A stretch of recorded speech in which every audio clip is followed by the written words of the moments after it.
bagaimana tindakan saya semacam itu menjawab, sekedar menjawab pertanyaan orang, pertanyaan sekeliling saya yang saya tidak mampu memberi hal-hal yang memberi jawaban yang pasti, padahal itu tidak keluar dari koridor fikih maksud saya ya.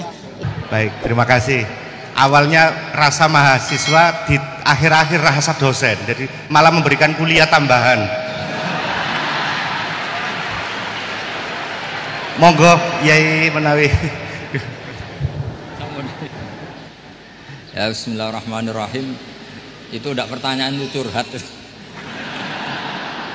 Ya kalau orang latihan jadi tokoh ya memang bingung-bingung sedikit itu bagus lah itu. Ya bagus, gak masalah kan. Sampean bingung terus kelihatan bingung ya bagus, jujur.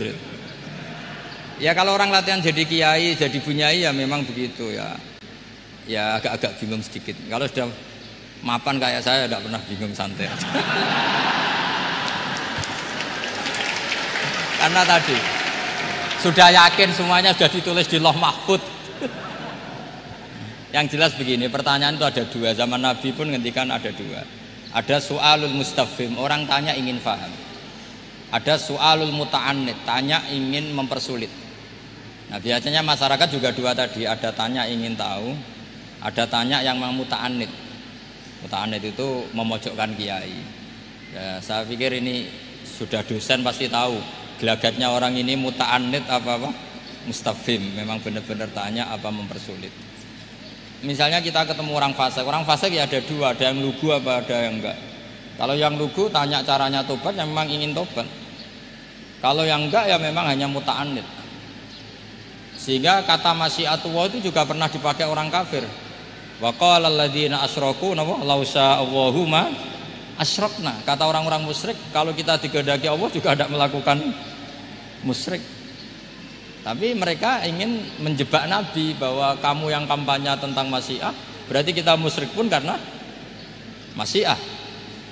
Orang kampung juga gitu. Saya masih ingat guru saya Kiai Haji Maimun Zubair pernah ditanya tentang orang haid yang karena free sex, karena seks bebas. Bukan karena ketularan atau karena orang lain. Memang dia sendiri yang nakal.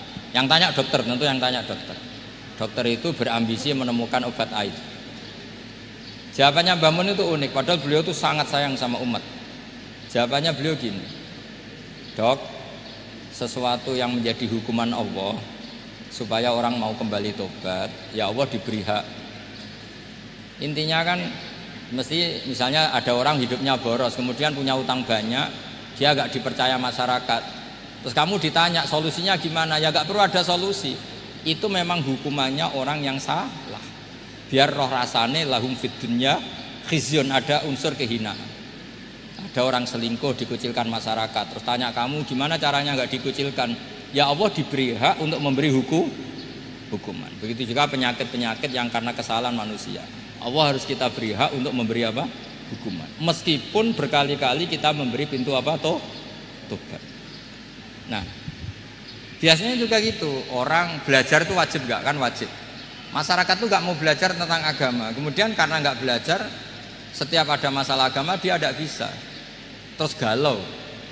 Ya Allah beri hak memberi sanksi orang yang nggak mau belajar itu kan membawa kebodohan. Kebodohan itu mesti zulumat, mesti kegelapan. Kegelapan menjadi kegalauan. Jadi misalnya ada mbak-mbak kok sampai perawan tua agak nikah, atau kangkang sampai jaka tua agak nikah, tanya saya, Gus caranya nikah gimana? Itu keangkuhan kamu, wis ra ganteng pilih-pilih. Mesti harus gitu jawabnya. Karena memang yang menyebabkan itu adalah keangkuhan. Wis ngerti elek ora Gus, ora anak wong sugih, njuk wong ayu. Lalu gak payu rabi itu karena keangkuhan apa karena apa coba? Nah itu zaman Nabi sudah gitu ya, ada su'alu mustafimin, ada su'alu muta'annidin. Terus ada beberapa masalah yang sebetulnya itu hukuman Allah. Saya itu merasa kaya, bahkan mungkin kategorinya kaya